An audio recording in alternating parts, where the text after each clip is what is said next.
Hey everyone, Teamudf here for more beating up people in the castle. Starting with this big man. I beg your pardon, your majesty. I've brought the two I spoke of before. This is Joshua and Estelle. You be the queen. Thank you kindly. She's gonna be southern? You're gonna make the queen southern? Why the hell not? I'll be it. Oh my god, as you wish. I'll wait for you here. You two go on in. Right. Pardon us. Here we go. Oh.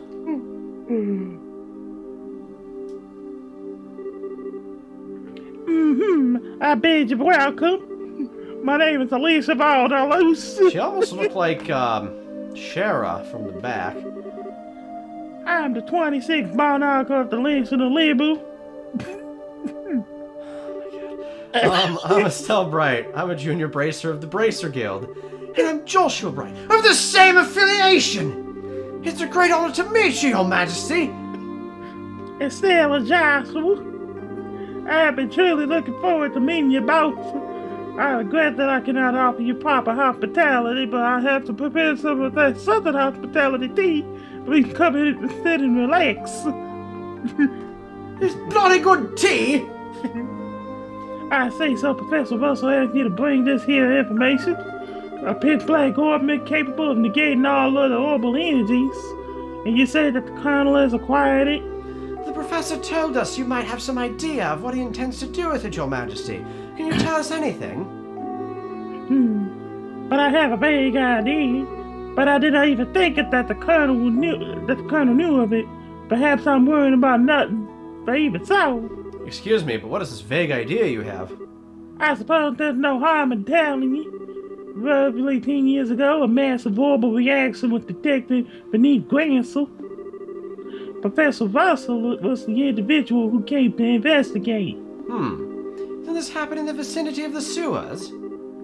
Nope, far deeper in the underground than that, in fact.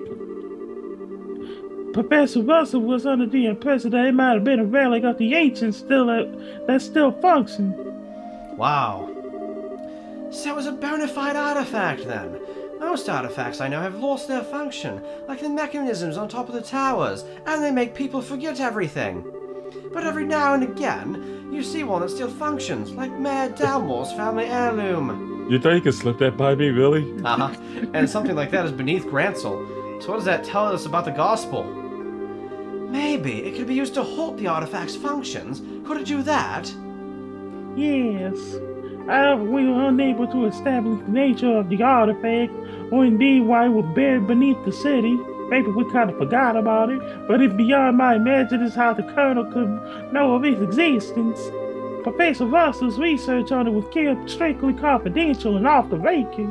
Well, that one guy in the library earlier was complaining about documents being stolen, so it's probably that. I see. In any event, it seems likely that trouble is on the way. Honestly, just as I was starting to think maybe the Colonel might actually be a nicer, slightly nicer guy than we were giving him credit for. When someone's trying to stir up some trouble, that's when us bracers come in. We won't let him get away with whatever evil scheme he's trying to pull off. Heh. I'd expect none less from Cassius' daughter. You've acquainted with our father, your majesty. He was a friend of my late son's and a great savior to our nation. Even after he retired from that there army, he could sometimes undertake requests from me. Really? I didn't know that. I imagine that there are a great many things about him that you do not know, including the precise role he played in the war 10 years ago. I assume you have not been told? Well, nothing super detailed. Perhaps then that's the role that I meant to play. Estelle and Joshua will indulge me by listening to an old story. Well, you haven't been doing anything else in this castle, might as well. Absolutely. It is no indulgence, your majesty. It's all the indulgence. Time for a long-winded southern speech. 10 years ago in the spring, a tragedy occurred on the southern far reaches of the Erebonian Empire. Its cause is yet unknown, so that's something I must omit. The Empire used that event as a pretext for the invasion of Libu. So that began the sad time that would become known as the 100 Days War. We drew it. Just after the Empire made a declaration of war, a massive military force reached the Hampton Gate. It seemed like escape moments that all the liberal became occupied territory save for Granson. It is said that the invasive force was 3 times the size of the entire Royal Army. The reinforcements of the cavalry were there late to stop their advance. But it was quite a matter of time before Granson too would fall. But 2 months after the outbreak of the hostilities, the war changed in a way that no one could have ever imagined. Patrol airships had just been developed and were used to recapture Liberals' checkpoints, severing the Imperial Army's communications. The Royal Army had set about capturing the major regions, one using ships lost from the Leicester Fortress. Zais, Ruin, Bows, Rowlet. With their supply line severed, the Erebonian forces occupying each region were swiftly crushed.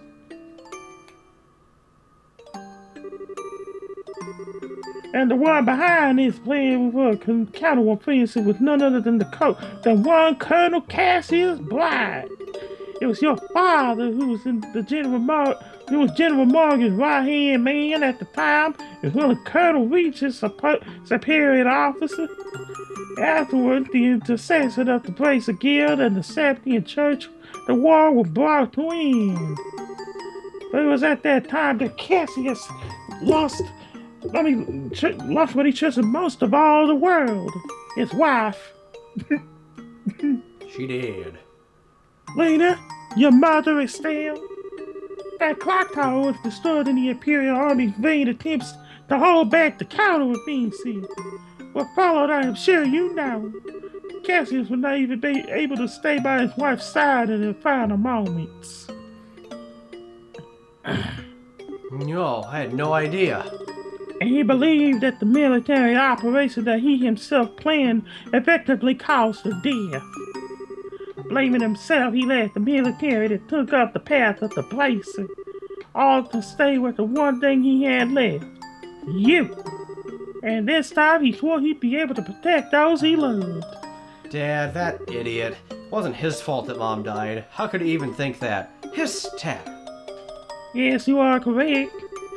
Given that he lost was in service to his country, the responsibility falls on me. And so I am sorry, Estelle, I failed to protect your mother. I have wished to apologize to you for a long, long time. Well, you don't need to apologize. You've protected the peace of this country ever since the war ended. The peace that Dad and all the other soldiers who defended Liberal in the war fought so hard to protect. And the peace that Mom gave her life for so I could live in it. You have nothing to be sorry for. Estelle, you have a kind heart, and I'm grateful. It gladdened my heart to have finally met you in person. Now more than ever. Your Majesty. However, that is why I do not wish to put yourself in danger. I would like for you to remove yourself from any dealings with this matter. What? But, Lieutenant Schwartz asked us to help you. Thank you, and I'm grateful for your willingness to do so. But if some tragedy were to befall you in Cassius' absence, I know of no apology that could ever suffice. I ask that you only go back home to Roland and wait for your father to return. Well, if I may, Your Majesty, the peace that Dad restored and that you protect, though it is held firm, now trembles like a leaf in the breeze. Joshua? If the Colonel is able to use the gospel for whatever purpose he intends, and if he succeeds in making the Duke the new King of Liberal, then what will become of that peace? I ask only that you consider that. Your Majesty, right when we became junior bracers, we inherited a whole lot of work from Dad.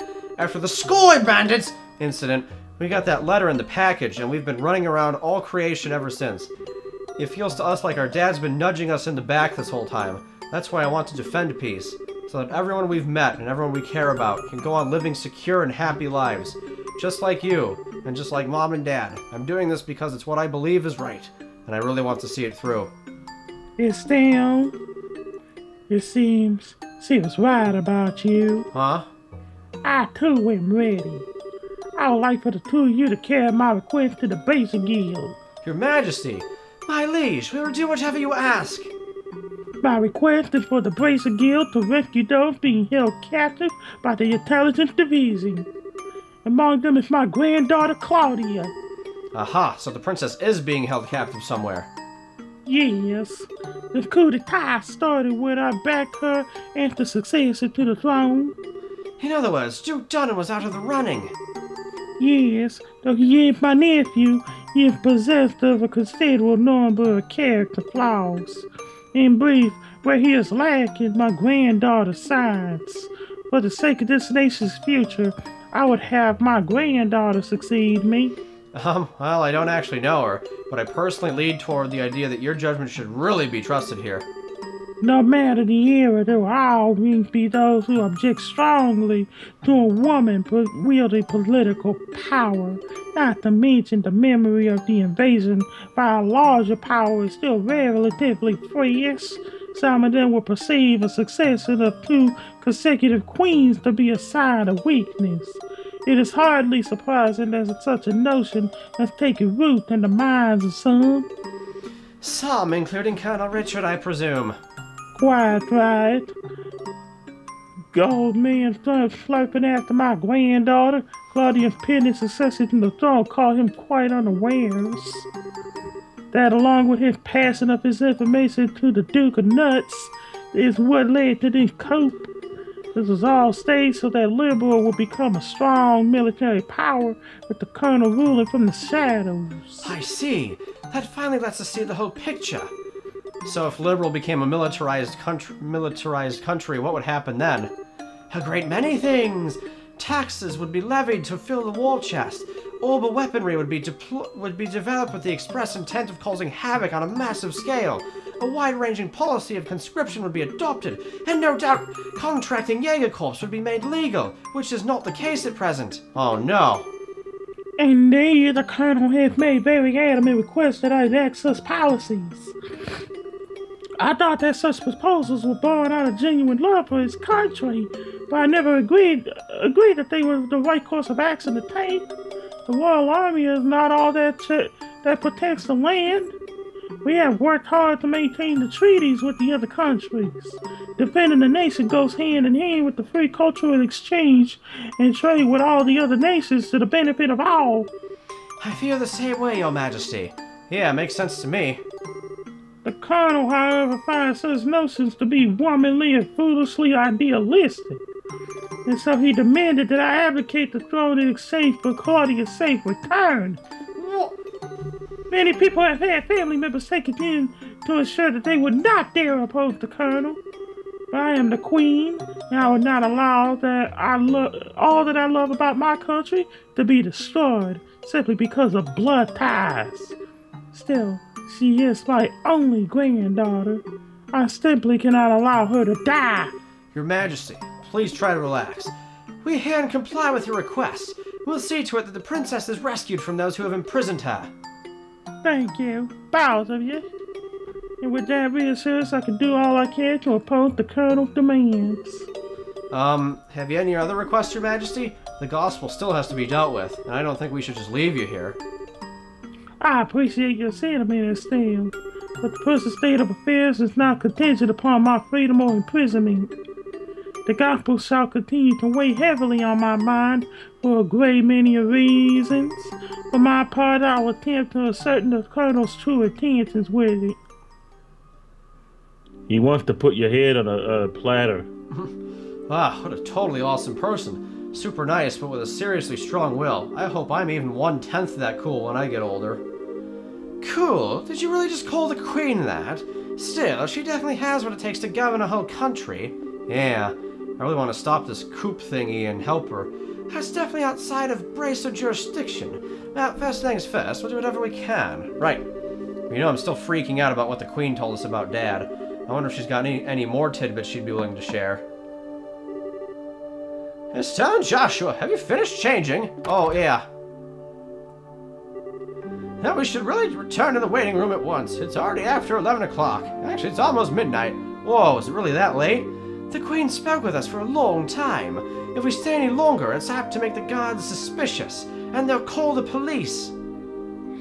Police assault in progress.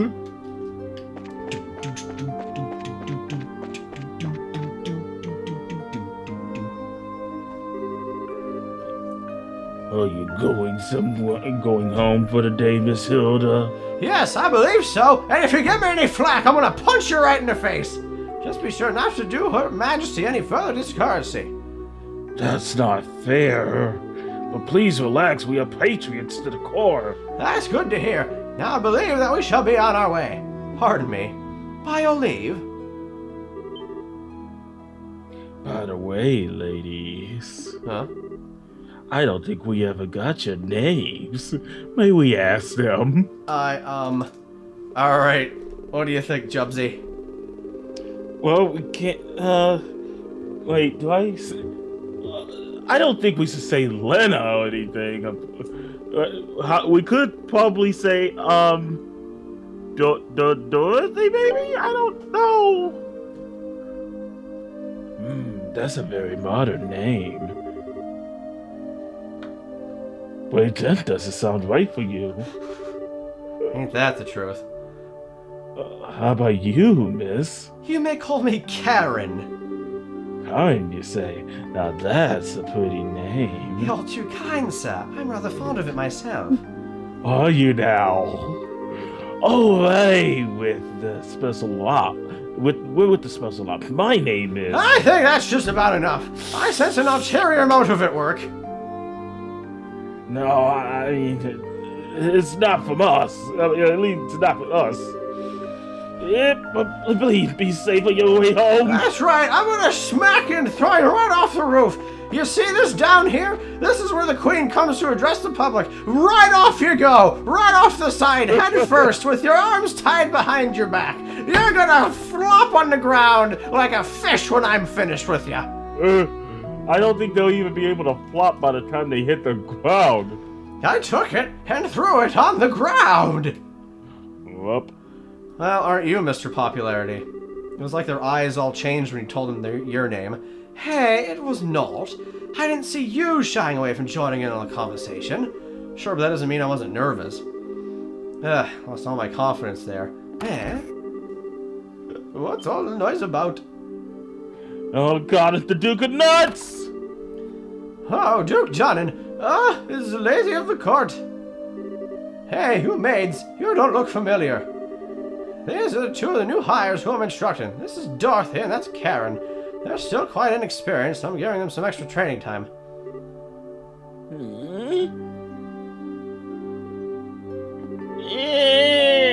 He recognizes us? Oh, good. Given how many times we've run into him, it would be bizarre if he didn't recognize us. Come now, Philip. Enough with the staring. It's quite unusual to see coming from you. Stiff upper lip and all. Please pardon my rudeness. You look much like my niece. My eyes were playing tricks on me, it seems. I am dreadfully sorry for the discourtesy. Oh, it's no bother. Please don't concern yourself. You know, now that I stop and look, I must say you both are quite lovely. You with the brown hair, you have a very healthy, clean look to you. As for you, I personally think you'd look best with that raven hair of yours even longer. I'm honored. Ah, yes. Dorothy, was it not? You shall attend to me this evening. Your Excellency. Ew, I want to serve him tea. I don't think tea is what he wants served. Your Excellency, your flirtations, while flattering, are best served for another time and place. All the maids in the castle work directly in service to Her Majesty Queen Alicia. I trust you've not forgotten. I know. Some folks simply can't appreciate a joke. The castle will be mine in a week's time anyway. We can set aside time for some fun then. Your Excellency, please, no more of these. I do not mind when you drink to your excess, but you know how much your libido gets in such instances. I say this knowing full well that I may be reprimanded for it. But I said I was just joking. Enough, I'm going to bed. As you wish, Your Excellency. The room is right over there.